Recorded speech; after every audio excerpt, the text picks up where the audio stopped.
Alternative investments for beginners. How I started and how you can too. Hey there, fellow investors. Peter here. Today I'm starting our journey into the world of alternative investments by answering some common questions I hear from people starting out with alternative investing.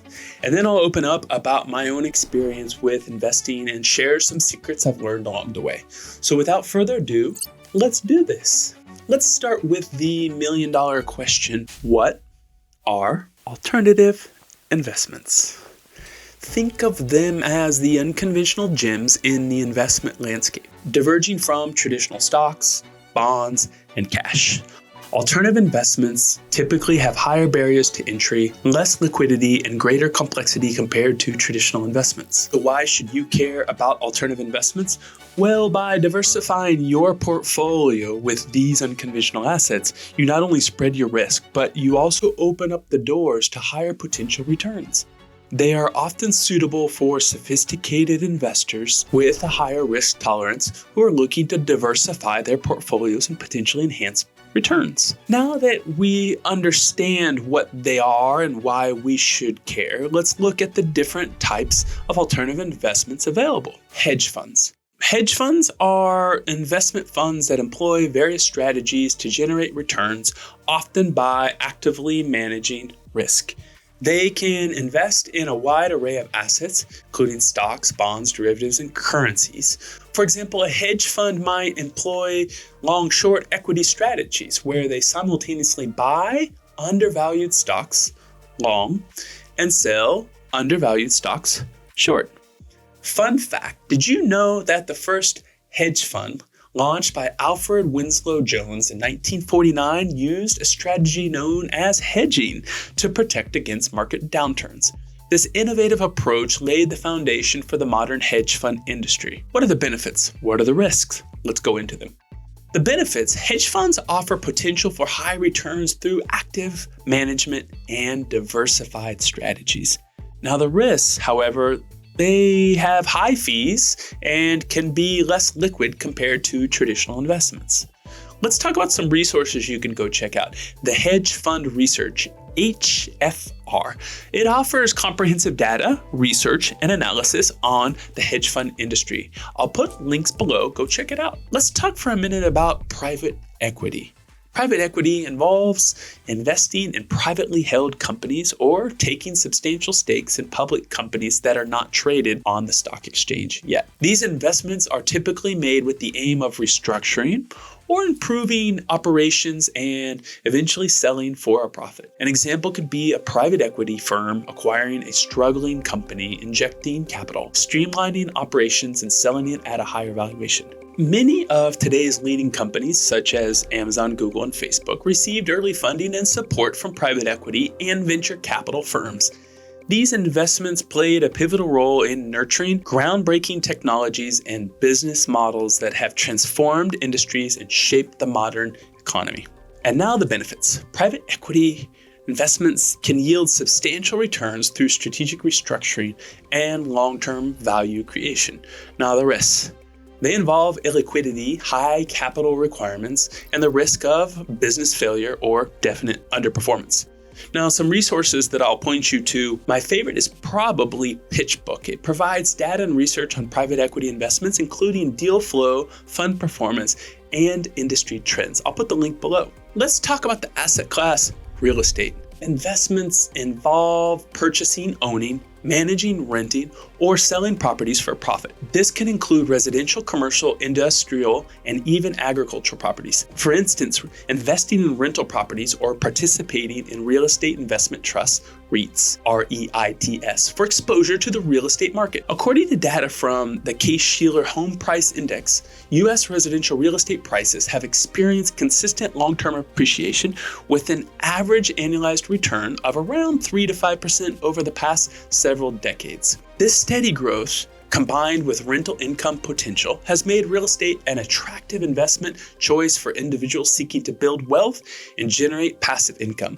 I'll talk a little bit about my experience navigating the real estate investing world in the second part of the video, so stay tuned. Let's talk about the benefits and the risks of real estate. Well, from an opportunity point of view, there's appreciation, rental income, and portfolio diversification. Now, they do have their risks. They're property specific sometimes. There's also market volatility, illiquidity, and maintenance costs. The resource I'm going to send you to is to the National Association of Real Estate Investment Trusts, NAREIT. NAREIT offers some information on REITs and real estate investment strategies. Let's chat about commodities. Commodities trading played a pivotal role in the development of the modern financial markets. The Chicago Board of Trade, established in 1848, was one of the earliest exchanges to facilitate trading in agricultural commodities, setting the stage for futures markets worldwide. Commodities are physical goods such as gold, oil, wheat, or coffee that are traded on exchanges. Investors can gain exposure to commodities through various means, including future contracts, exchange-traded funds, ETFs, or direct ownership. For example, investing in gold as a hedge against inflation or geopolitical uncertainties. Let's talk about the benefits and the risks. And now the benefits. Well, they can serve as hedges against inflation and geopolitical uncertainties, offering portfolio diversification. But the risks? They're subject to price volatility, geopolitical factors, and regulatory risks. Resources. Well, I'm going to send you over to a channel called The Patient Investor.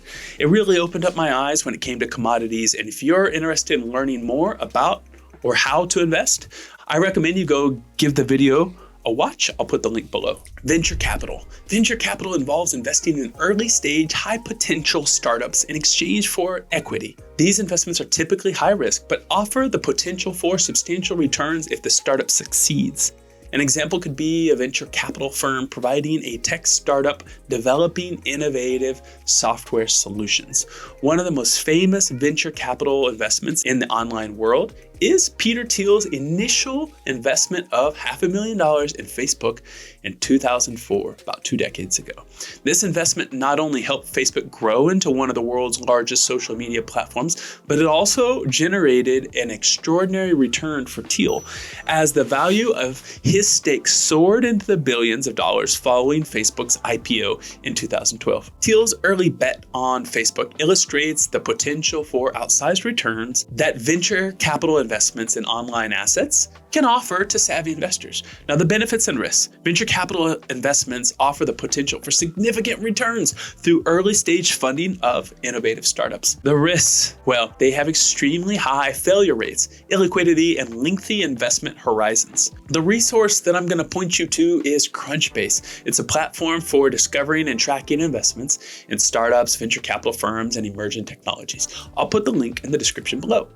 Let's talk about private debt. Imagine lending money directly to companies or individuals bypassing the banks. Private debt covers various forms of mezzanine debt, distressed debt, or direct lending. Interestingly enough, during economic downturns, private debt funds can become lifelines for struggling businesses, offering much needed capital where traditional lenders pull back. Let's talk about the benefits and the risks. Private debt provides steady income streams, portfolio diversification, and flexibility in lending terms. The risks. Yet it carries credit risk, default risk, and illiquidity, especially in distressed debt investments. The resource that I'm going to send you to that gave me, at least for me, it gave me a clear breakdown of the difference between private debt and private equity. I recommend you go check out the video by Bridger Pennington that I found a couple months ago when I was starting down this research journey of alternative investments, and it really cleared things up for me. I'll put the link in the description below. Structured products. These financial instruments are like a mixtape of traditional and alternative investments rolled into one. What's cool is that they can be tailored to fit specific investment goals, often backed with derivatives for that extra oomph. Unlike traditional investments, which typically offer fixed returns or follow market performance, structured products can incorporate various derivatives such as options, swaps, or forwards to create unique payoff structures. For example, structured products may offer principal protection with the potential for enhanced returns linked to the performance of an underlying asset or index. Alternatively, they may provide downside protection in volatile markets while still allowing for participation in potential upside gains. Now, the benefits and the risks. Structured products offer tailored risk-return profiles and can provide downside protection in volatile markets. The risks, they can be complex, opaque, and subject to counterparty risk and market disruption. The resource that I'm going to point you to is another great video that helped me understand this specific niche within alternative investments by Patrick Boyle that I'll link below for you all to check it out. Let's talk about the asset class, collectibles. From rare coins to fine art or baseball cards, collectibles offer a unique investment avenue. The catch, their value can be subjective and fluctuate based on market demand. But hey, it's one way to diversify your portfolio. Did you know that the world's most expensive stamp, the British Guiana 1C Magenta, sold for over $9.5 million at an auction just 10 years ago, captivating stamp collectors worldwide? Crazy, right? Well, the benefits show a lot of potential for appreciation, portfolio diversification, and personal enjoyment. I still have that Ken Griffey rookie card. Risks, well, they're illiquid, subject in valuation, and vulnerable to market sentiment and authenticity concerns. The resource I'm going to point you to is Collector's Universe. It provides valuation and authentication services for collectibles, including coins, trading cards, and memorabilia. I wonder if they have Pokemon cards, Pokemon evaluation in there. Cryptocurrencies, the world of digital currencies like Bitcoin and Ethereum. Highly volatile, super speculative, but oh so exciting for those eyeing substantial returns in the alternative investment space. Satoshi Nakamoto, the pseudonym creator of Bitcoin, released cryptocurrencies white paper in 2008, sparking a revolution in digital finance and blockchain technology. Unlike traditional banking systems, which require individuals to have a physical presence, identification documents, and/or credit history, cryptocurrencies don't care about that. Cryptocurrencies offer a decentralized and borderless alternative for storing, transferring, and accessing funds. For example, in regions with limited banking infrastructure and unstable flat currencies, cryptocurrencies provide a means for individuals to participate in the global economy, send and receive remittances, and access financial services such as lending and borrowing without relying on traditional banks. Let's talk about the benefits and the risks. Cryptocurrencies provide decentralization, privacy, and potential for rapid capital appreciation in a digital economy. Risks, however, they are highly volatile, susceptible to regulatory changes, security breaches, and technological risks. The resource that I'm going to point you to when I was starting down this alternative investment journey is one by Bridger Pennington, where he interviews the crypto hedge fund manager about the agenda for 2024. Check out the link in the description below. So whether you're looking to diversify, chase high growth, or explore uncharted territories, these alternative investment options offer extensive opportunities to bolster your financial well-being. I'll go through my personal experience with these in a second, but in the meantime, feel free to share in the comments below which ones you've tried or you're thinking about investing in. So let's talk a little bit about my background. I've always been an investor, starting with the most important investment of all, myself. First to my education, my master's, into my almost PhD, and then into my travel company. I started a couple brands back in 2007 in South America that grew to 4 cities.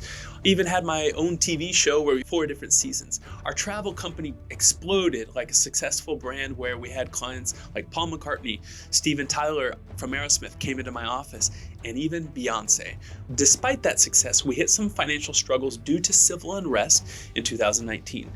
Things finally bounced back and I sold that company because I realized that the travel industry was hard to run. You had to oversee a lot of people, wasn't necessarily scalable, and from an exponential point of view, the more money you make, the more money you have to spend, the more people you have to hire, and sometimes the more headaches you have. You see, in the travel industry, you work 365 days a year on every holiday. So overseeing HR when you want to be at a rodeo or at home at Christmas with your family or your son's birthday can be a challenge. Plus, there are a lot of external variables that I can't necessarily control. For example, civil unrest. I've been a lurker of other assets for quite some time. I've been a lurker of real estate. I've been a lurker of buying online companies from Empire Flippers and some of the online marketplaces for buying and flipping online businesses. See, I could grow a company from 0 to 1, which is what I did in 2007 when I started up a number of different brands. But could I grow a company from 100,000 to 1 million?